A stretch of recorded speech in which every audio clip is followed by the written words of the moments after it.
So guys, let's discuss this question. Question is, transfers to rest of the world is a debit component of balance of payments on current account. Current account की अगर मैं बात करता हूं, ठीक है, पहले करंट अकाउंट इधर बनाते हैं, ठीक है, and this is a question of true and false.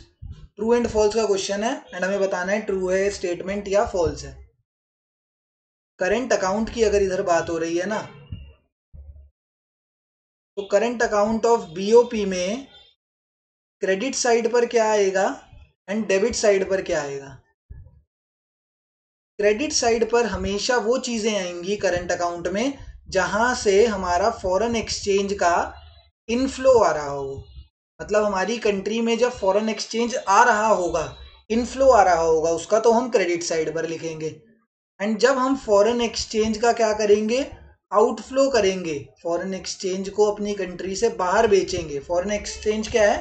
Foreign exchange is foreign currency.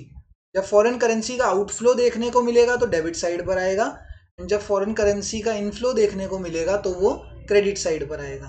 तो अब ये देखते हैं ये वाली जो ट्रांजैक्शन है ये कहाँ पर आएगी. This transaction is transfer to the rest of the world. तो यहां पर हम कर रहे हैं ट्रांसफर टू अब्रॉड या to the rest of the world. And credit side पर पता है क्या आता है? क्रेडिट साइड पर आता है ट्रांसफर्स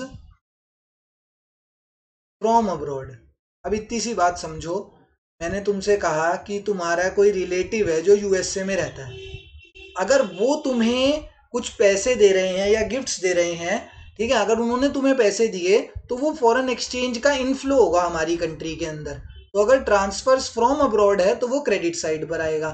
बट अगर तुम अपने यूएस के सिटीजन को, यूएस का एक सिटीजन है तुम्हारा, कोई रिलेटिव है, तुम उसको पैसे दे रहे हो, तुम उसको पैसे भिजवा रहे हो, कुछ ट्रांसफर कर रहे हो, ठीक है, तो वो क्या होगा, तो वो फॉरेन करेंसी का आउटफ्लो होगा. एंड फॉरेन करेंसी का आउटफ्लो हमेशा डेबिट साइड पर आता है. एंड स्टेटमेंट क्या है, देखो अब स्टेटमेंट पढ़ते हैं. Transfer to rest of the world, मुझे पता लग गया transfer to rest of the world क्या होगा, फॉरेन एक्सचेंज या फॉरेन करेंसी का आउटफ्लो होगा, फॉरेन करेंसी बाहर जाएगी. तो अगर आउटफ्लो होगा तो डेबिट साइड पर ही आएगा. एंड इन्होंने स्टेटमेंट में भी यही लिख रखा है कि transfers to rest of the world is a debit component of balance of payment on current account. तो this statement is absolutely true. Reason साफ साफ हमें पता है, रीजन मैंने स्टेप बाय स्टेप तुम्हें बताया. रीजन इसलिए करेक्ट है because transfer to rest of the world involves outflow of foreign exchange, and if there is outflow of foreign exchange then it will come on the debit side of current account of BOP. ये BOP के दो accounts होते हैं, current account and capital account. Current account के अंदर transverse, unilateral transverse, export और imports of goods and services, ये सब आता है. कैपिटल अकाउंट्स के अंदर क्या आता है वो जब कैपिटल अकाउंट का क्वेश्चन आएगा ना तब डिस्कस करेंगे, ठीक है. Thank you.